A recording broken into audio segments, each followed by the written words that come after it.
বেলদায় উদ্বোধন হলো press corner. প্রয়াত সাংবাদিক বৃন্দাবন দাস অধিকারীর স্বপ্ন পূরণে মানবিক উদ্যোগ বিধায়ক রমা প্রসাদ গিরির। পশ্চিম মেদিনীপুরের বেলদায় সাংবাদিকদের জন্য তৈরি হলো বহু প্রতীক্ষিত বেলদা প্রেস কর্নার। বিশিষ্ট প্রয়াত সাংবাদিক বৃন্দাবন দাস অধিকারীর দীর্ঘদিনের স্বপ্ন ছিল বেলদায় এমন একটি নির্দিষ্ট জায়গা গড়ে উঠুক যেখানে সাংবাদিক ও সংবাদ মাধ্যমের কর্মীরা একত্রিত হয়ে আড্ডা, মত বিনিময় এবং সংবাদ সংক্রান্ত আলোচনা করতে পারবেন। পাশাপাশি ইন্টারনেট সহ প্রয়োজনীয় সুযোগ সুবিধা পেয়ে আরও সুষ্ঠু পরিবেশে সংবাদ পরিবেশনের কাজ করতে পারবেন। সেই স্বপ্ন বাস্তবায়নের লক্ষ্যে নারায়ণগড়ের বিধায়ক রমা প্রসাদ গিরির উদ্যোগে তৈরি হয়েছে বেলদা প্রেস কর্নার। সোমবার সন্ধ্যায় এক অনাড়ম্বর অনুষ্ঠানের মধ্য দিয়ে ফিতে কেটে এবং নারকোল ফাটিয়ে প্রেস কর্নারের শুভ উদ্বোধন করেন বিধায়ক। অনুষ্ঠানের শুরুতে প্রয়াত সাংবাদিক বৃন্দাবন দাস অধিকারীর স্মৃতির উদ্দেশ্যে শ্রদ্ধাঞ্জলি নিবেদন করা হয়। উপস্থিত ছিলেন তার সহধর্মিনী সহ পরিবারের সদস্য এবং এলাকার বিশিষ্ট ব্যক্তিরা।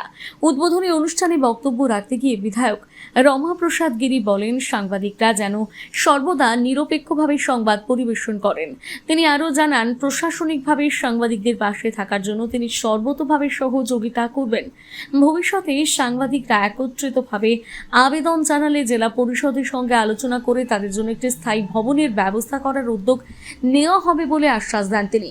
এদিনের অনুষ্ঠানে বিধায়ক ছাড়া উপস্থিত ছিলেন বেলদা ৮-২ অঞ্চলের উপপ্রধান গৌরীশঙ্কর অধিকারী, প্রয়াত সাংবাদিক বৃন্দাবন দাস অধিকারীর সহধর্মিনী এবং এলাকার অন্যান্য বিশিষ্ট ব্যক্তিবর্গ।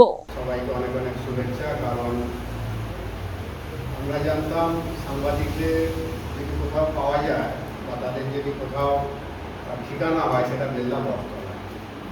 সেখান থেকে আরেকটা ঠিকানায় আমরা স্থানান্তরিত হলাম নারায়ণগড়ের বিধায়ক রমাদার হাত ধরে।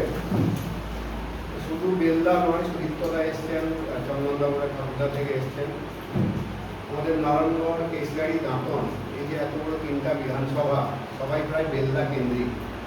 সেক্ষেত্রে আপনাদের এই প্রেস কর্নারে 3টি বিধানসভার মূল কেন্দ্র হয়ে উঠুক। সমস্ত সাংবাদিকদের নিয়ে আপনাদের যেই প্রেস কর্নার সেটার পথ চলা শুরু হোক এবং সাংবাদিকদের খবরে নিরপেক্ষতা বজায় থাক, কোনো পক্ষপাতিত্ব নয়। বিগত দিনে ওরা দেখেছি অনেক রকম চাপের সম্মুখীন হয়ে নানা রকম খবর করতে হতো। হিসাবে আমার যা সহযোগিতা দরকার আমি অবশ্যই প্রেস ক্লাবকে সেই সহযোগিতা দেব। পরবর্তীকালে আমি বলবো যে আপনারা একটা সরকারকে অ্যাপ্লিকেশন করুন, ভিডিওকে আমাকে করুন, আমরা একটা জায়গা দেখে আপনাদের যাতে প্রেস ক্লাব একবারে স্থায়ীভাবে হয়ে যায়। কারণ রাস্তা হলে যদি এটা ভেঙে দেয় তখন আপনাদের আবার অসুবিধা হবে। আমি বলবো স্থায়ী ঘরের জন্য আপনারা অ্যাপ্লাই করুন। আমার জেলা পরিষদ থেকে আমি কালকে কথা বলেছি, জেলা পরিষদের ঘরও বিতরণ হবে খুব শীঘ্রই। এতদিন যেটা প্রায় দীর্ঘ 10 বছর ফেলে রেখেছিল সেটাও বিতরণ হবে। সুতরাং আপনারা অ্যাপ্লাই করুন। আমরা নিশ্চয়ই সেটা আমি সরকারের তরফ থেকে আমি সবাইকে অনুরোধও করবো, আমি নিজেও সাহায্য করবো যাতে আপনারা পার্মানেন্ট একটা ঘর পান, প্লেস ক্লাবের একটা ঘর হয়ে যায়। পশ্চিমবঙ্গ সরকার অনুমোদিত এনজিও যার অন্তর্গত এই কলেজ সম্পূর্ণ মহিলা দ্বারা পরিচালিত এবং শুধুমাত্র মহিলাদের জন্য। শুধুমাত্র এডুকেশনাল যোগ্যতা নয়, ভালো চাকরির জন্য প্রয়োজন একটি সঠিক প্রফেশনাল ট্রেনিং। এখানে যেসব কোর্সগুলিতে ভর্তি চলছে নার্সিং, টেলারিং এবং বিউটিশিয়ান, 100% গ্যারান্টি সহকারে কাজ দেওয়া হয়। এসটি, এসসি, ওবিসি মহিলাদের জন্য রয়েছে বিশেষ ছাড়। বিবাহ বিচ্ছেদ ও দুস্থ মহিলাদের জন্য বিশেষ অগ্রাধিকার। তোমরা মেয়েরা চাইলে সবকিছু করতে পারো। তোমরা চাইলে তোমাদের পিতার পুত্র সমতুল্য হতে পারো। তোমরা চাইলে তোমাদের স্বামীর সঙ্গে তালে তাল মিলিয়ে সংসার সামলাতে পারো। তোমরা এগিয়ে আসো, আমি তোমাদের পাশে আছি। আমাদের ঠিকানা কেশারি বাস স্ট্যান্ড, ব্যবসায়ী সমিতির গলি।